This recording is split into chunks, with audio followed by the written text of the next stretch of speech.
10वीं विज्ञान में हम लोग कल नया अध्याय स्टार्ट किए थे, चौथे को। अध्याय का नाम था तत्वों का वर्गीकरण। तो तत्वों के वर्गीकरण में बेटा हम लोग दो चीज़ें देखे थे। एक तो डोबराइनर का त्रिक नियम, उसकी क्या सीमाएं या दोष हैं। दूसरा देखे थे नीलैंड का अष्टक नियम और उसकी भी क्या दोष हैं, दोनों अपन क्लियर किए थे। मैं रिपीट बोल रहा हूँ, डोबराइनर ने क्या त्रिक नियम दिया था, यदि तत्वों को उनके गुणों में समानता के आधार पर बढ़ते हुए परमाणु भार के क्रम में तीन तीन के समूह में जमाया जाए, व्यवस्थित किया जाए, तो बीच वाले तत्व का जो परमाणु भार है शुरू और आखिरी यानी कि अन्य दो तत्वों के परमाणु भार का औसत होता है। ये आपका नियम था। तो आप चित्र में देख रहे होंगे, टेबल दिया हुआ है आपके बुक में, पेज नंबर पृष्ठ क्रमांक 50 पे एक प्रश्न है कि इस सारणी का अवलोकन करना है और उत्तर देना है। बगल में उत्तर पूछा है बेटा, कुछ प्रश्नों का जवाब पूछा है। समूह, समूह, समूसा, तत्व, परमाणु भार, तत्व, परमाणु भार, ऐसे करके तीन समूह दिए गए हैं। तीनों समूहों में तत्व, उनके परमाणु भार लिखे गए हैं।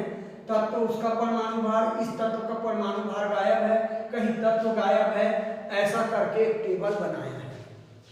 तो इसको देखते ही समझ में आ गया, ये डोबराइनर का त्रिक नियम है, तीन तीन के समूह का तत्व बनाया गया है।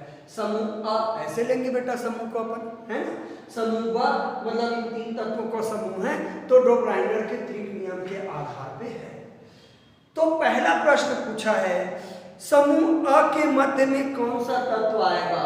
तो हम उदाहरण दिए थे डोबराइनर के त्रिक नियम में, लिथियम के बाद शायद सोडियम आया था।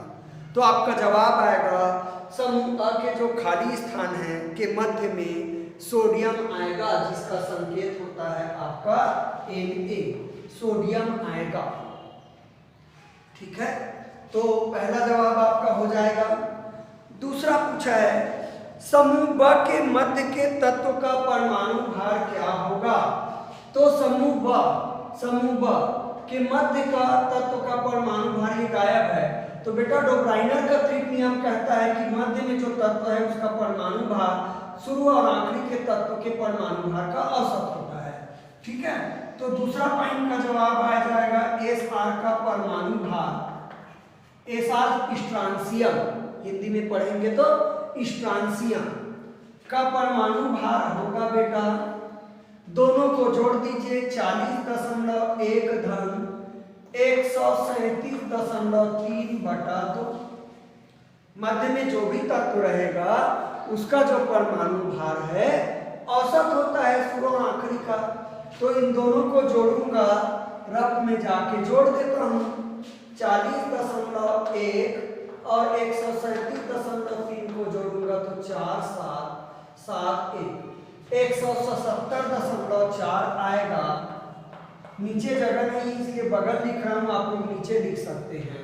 और इसको 2 से भाग दूंगा तो 2 8 16 1 बचा, 2 8 16 1 बचा, 2 7 14, 88.7 आएगा समूह ब में मध्य वाले तत्व का परमाणु भार।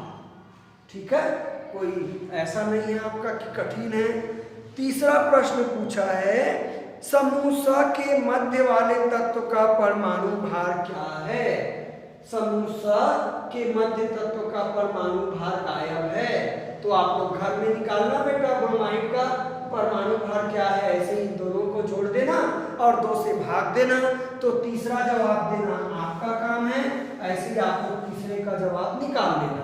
Br का परमाणु भार बराबर इन दोनों को जोड़ना, बटा 2 करना, जोड़ के 2 से भाग दे देना। ठीक है, क्लियर है। इन तत्वों को मैं एक बार पढ़ देता हूँ। ये लिथियम है, कैल्शियम है, क्लोरीन है, ये ब्रोमियम है, ये आयोडीन है, ये बेरियम है, ये स्ट्रांसियम है, यहाँ सोडियम आएगा, वो पोटेशियम है। ठीक है, अब तीसरा पूछा है, डोबराइनर के वर्गीकरण की क्या सीमाएं हैं। तो बेटा जो नियम बनता है वही सीमाएं होंगी।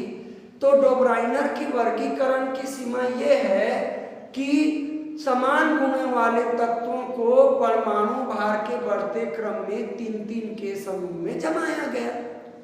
यानी कि इसकी सीमा हो गई समान गुण, परमाणु भार और त्रिक। क्या हो गई सीमा इसकी? समान गुण, या आराम से लिख सकते हो सर्वप्रथम समान गुण वाले तत्वों को परमाणु भार के बढ़ते क्रम में लिखकर 3-3 का समूह बनाया गया। तो समान गुण, परमाणु भार और त्रिक, इसकी सीमाएं हो गई। मैं रिपीट बोल रहा हूं, लंबा लिखना चाहेंगे तो समान गुणों वाले तत्व को उनके परमाणु भारों के बढ़ते क्रम में 3-3 के समूह में व्यवस्थित किया गया, या 60 में ये लिख सकते हैं इसकी सीमा। चौथा पूछा है सारणी के आधार पर बताइए सोडियम के गुण किन तत्वों से मिलते हैं। तो सारणी के आधार पर बताना है सोडियम के गुण किन तत्वों से मिलते हैं। यहाँ पहले उत्तर में लिखे हो सोडियम, तो बेटा सोडियम के गुण लिथियम और पोटेशियम से मिलेंगे। सोडियम के गुण किससे मिलेंगे? लिथियम और पोटेशियम से मिलेंगे, क्योंकि एक ही समूह पे हैं। ठीक है, तो इस प्रकार से आप लोगों को चारों प्रश्नों के जवाब देने हैं।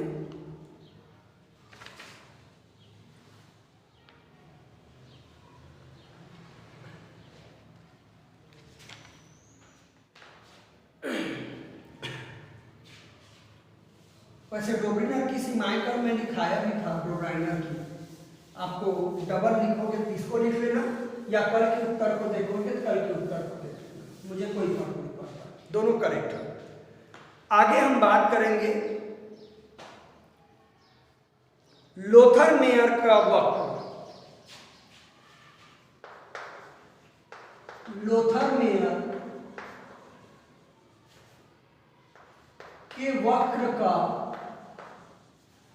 लोथर मेयर के वक्र को समझाइए।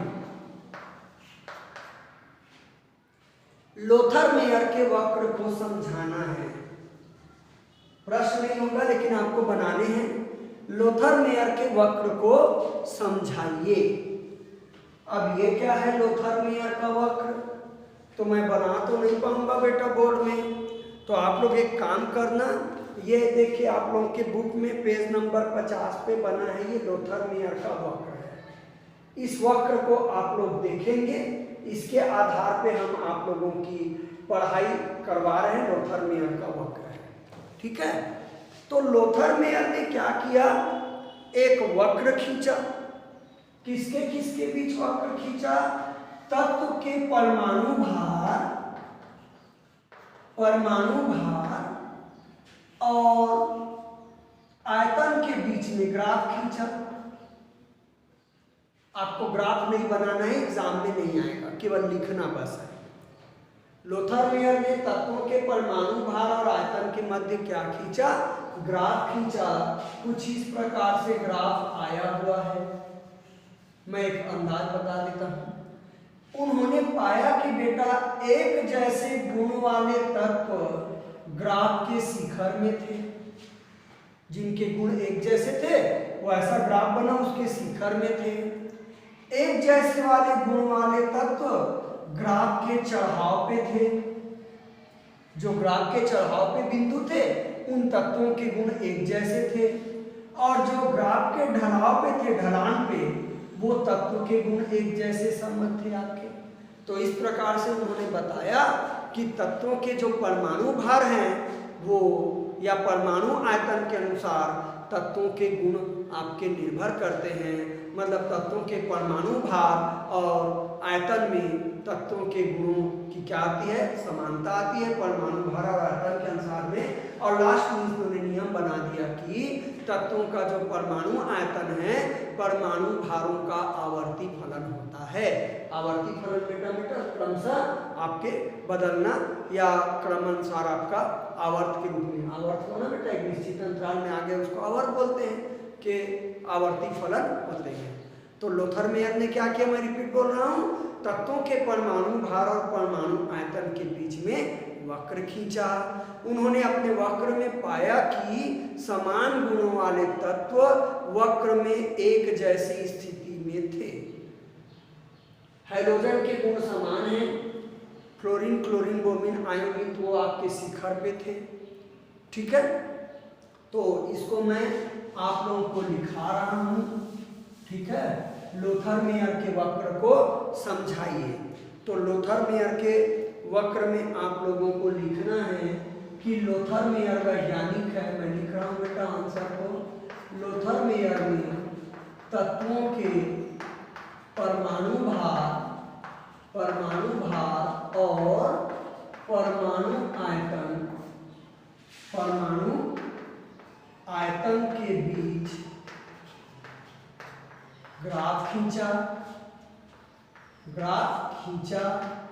जिसे लोथर-मेयर का परमाणु आयतन वक्र कहते हैं। तो तत्वों के परमाणु भार और परमाणु आयतन के बीच ग्राफ खींचा जिसे लोथर-मेयर का वक्र कहते हैं या लोथर-मेयर का परमाणु आयतन वक्र कहते हैं। ये सिंपल था। अब उस चीज को लिखना है कि उन्होंने अपने ग्राफ में क्या पाया।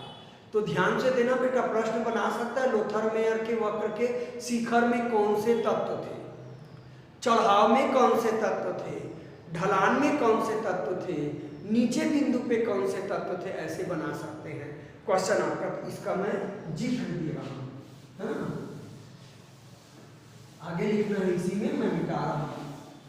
ठीक है, तो सबसे पहले उसने शिखर की बात करें तो आप लोग देखेंगे कि लोथर-मेयर का जो शिखर है ठीक से दिख रहा है कि नहीं। शिखर मतलब ये टॉप होगा बेटा, ये। तो इसमें सोडियम, पोटेशियम, रुबिडियम जैसे तत्व थे, यानी कि इन तत्वों के गुण क्या होते हैं, समानता होते हैं। ठीक है ना। तो अपने वक्र के आधार पर इन्होंने निष्कर्ष निकाला कि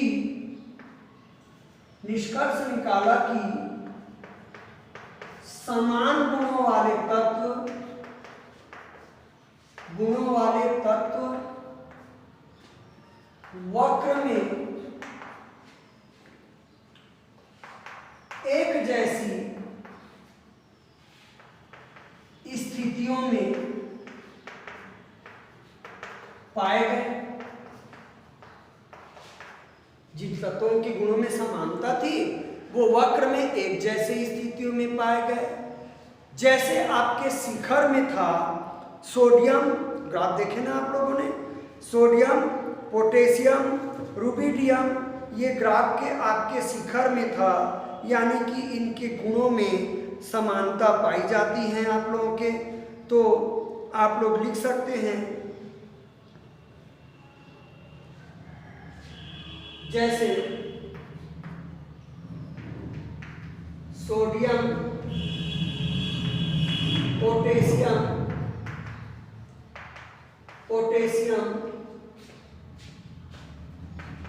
और रुबिडियम। आप ग्राफ देखेंगे तो संकेत आरबी दिया है बेटा।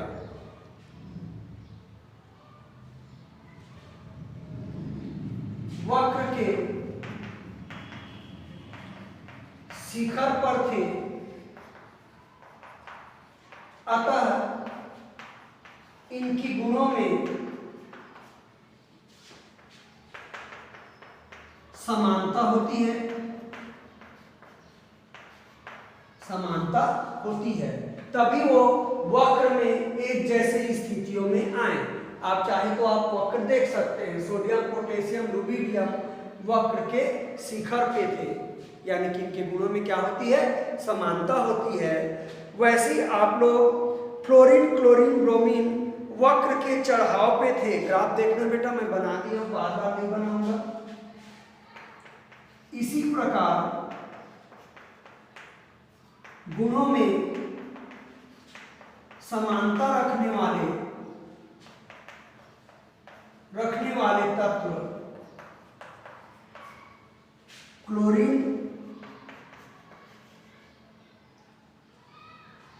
फ्लोरीन, आयोडीन, ब्रोमीन, फ्लोरीन पहले आएगा, फ्लोरीन, क्लोरीन, ब्रोमीन आदि वक्र के चढ़ाव पर थे। चढ़ाव मतलब बेटा ऐसे वक्र जो ऊपर चढ़ने में जैसी लकीर है, ऊपर जाने की लकीर है, चढ़ाव पर थे। इसमें आयोडीन की आवश्यकता मैं 3 का ग्रुप ही दिखा रहा हूं जैसे आपके बुक ने दिया है, छोटी क्लास है करके। अब आपके ढलान की बात करें आप लोगों के, तो ढलान पे magnesium, calcium, strontium, barium, radium ये ढलान में थे। मैं आगे दिखा देता हूं बेटा। इसी प्रकार गुणों में समानता रखने वाले तत्व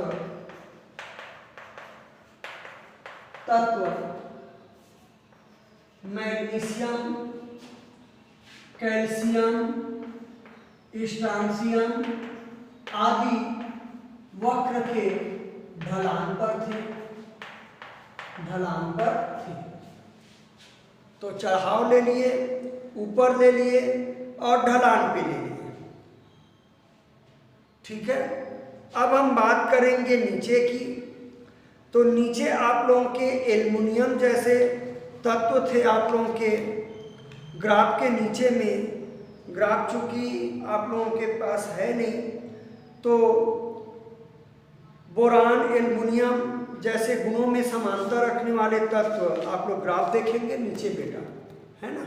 तो मैं एक लाइन और लिखा देता हूँ। इसी प्रकार गुणों में समानता रखने वाले जो तत्व हैं जैसे कि बोरान, एल्युमिनियम, गैलियम, ये ढलान के ग्राफ के नीचे थे। इसी प्रकार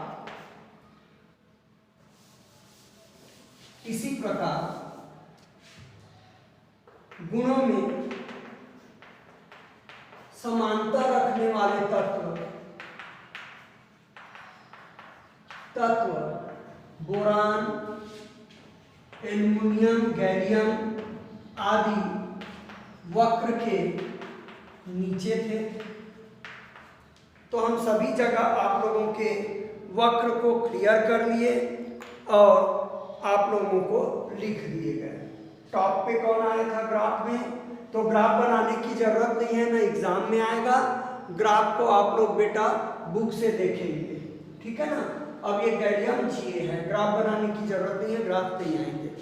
तो लोथर-मेयर वक्र बहुत आसान है बेटा, थोड़ा याद करना पड़ेगा कहाँ पे कौन तत्व आया है। चूंकि तत्व के बारे में आप लोग कुछ जानते नहीं है तो यहाँ थोड़ी सी दिक्कत हो सकती है, ठीक है। तो किसके किसके बीच ग्राफ बनाए वो तो क्लियर हो गया आप लोगों को, ठीक है। तो लोथर-मेयर ने अपने वक्र के आधार पे क्या निष्कर्ष निकाला कि तत्वों के परमाणु आयतन है उनके परमाणु भारों के आवर्ती फलन होते हैं, ठीक है ना। तो लाइन चेंज करके लिखिए कि लोथर-मेयर ने अपने वक्र के आधार पर यह निष्कर्ष निकाला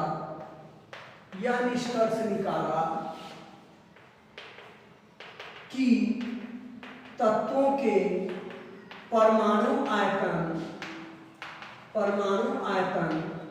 उनके परमाणु भारों के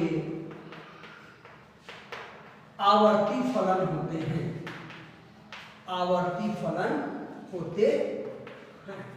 ये आपका लोथर-मेयर का वक्र है, दोनों के मध्य ग्राफ खींचा तो आपका निष्कर्ष निकल गया कि दोनों में संबंध होता है, क्रमशः आपके आयतन भी भार पे निर्भर करता है। ये लोथर-मेयर का वक्र है। अब क्वेश्चन बना सकता है लोथर-मेयर की क्या सीमाएं हैं। जैसे सारे क्वेश्चंस को देखे थे वैसे ही लोथर-मेयर के बारे में कर सकता है आपका क्वेश्चन कि लोथर-मेयर की क्या सीमाएं हैं या लोथर मेयर के तत्वों के वर्गीकरण का आधार क्या है। तो अगला प्रश्न बनाएंगे, लोथर मेयर के तत्वों के वर्गीकरण का आधार क्या है, उसी को सीमा भी बोलते हैं बेटा। हाँ, लोथर मेयर के तत्वों के वर्गीकरण का आधार क्या है। तो इसका जवाब तो आ गया बेटा, इसके तत्वों के वर्गीकरण का आधार है परमाणु आयतन और परमाणु भार, क्योंकि परमाणु आयतन है, परमाणु भार का क्या होता है, आवर्ती फलन होता है। तो उत्तर आ जाएगा तत्वों के परमाणु आयतन उनके परमाणु भारों के क्या होते हैं, आवर्ती फलन होते हैं। उनके परमाणु भार के आवर्ती फलन होते हैं। ये जवाब हुआ बेटा, इसका आधार था आपका जो लास्ट में लिखे थे कि परमाणु आयतन उनके परमाणु भार के आवर्ती फलन होते हैं, उसी के अनुसार इन्होंने ग्राफ बनाए थे। तो हमने 3 चीजें देख ली, पहला डो बेराइनर का त्रिक नियम, दूसरा न्यूलैंड का अष्टक नियम, तीसरा लोथर मेयर का वक्र, तीनों के तीनों तत्वों के वर्गीकरण के आधार को बताता है। ठीक है, आगे हम सारणी देखेंगे। सबसे पहले देखेंगे पुराना आवर्त सारणी। डोब्राइनर भी बहुत कम त्रिक बना पाया था। न्यूलैंड का अष्टक नियम भी परमाणु क्रमांक 20 से ज्यादा के लिए असफल था। ठीक है, और ये जो लोथर मेयर का भी वक्र बना है बेटा, वो सभी एक जैसे गुण वाले टॉप में आ गए या नीचे आ गए, ऐसा नहीं है। टॉप में देखना, शुरू में ये हाइड्रोजन लाया है और हीलियम भी लाया है, तो हीलियम का गुण है आपके सोडियम वगैरह से नहीं मिलते हैं, तो सब में कुछ दोष हैं। मेंडलिक के आवर्त सारणी में भी कुछ दोष था, और लास्ट में फिर अपन देखेंगे आधुनिक आवर्त सारणी। तो आज की क्लास इतनी ही, कल हम मेंडलिक की आवर्त सारणी में चर्चा करेंगे।